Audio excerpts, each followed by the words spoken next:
বিরোধী ছাত্র আন্দোলনের নিহতদের কথা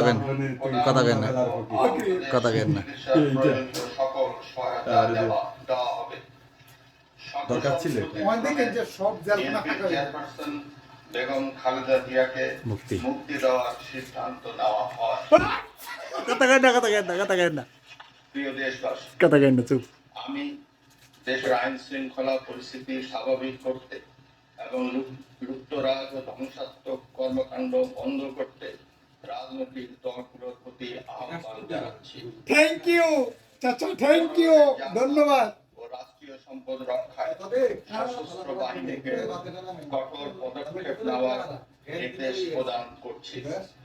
সাম্প্রদায়িক সম্প্রীতি ও সংখ্যালঘুদের নিরাপত্তা নিশ্চিত করতে এবং সরকারি সম্পত্তি রক্ষায় সকলকে এগিয়ে আসার আহ্বান জানাচ্ছি।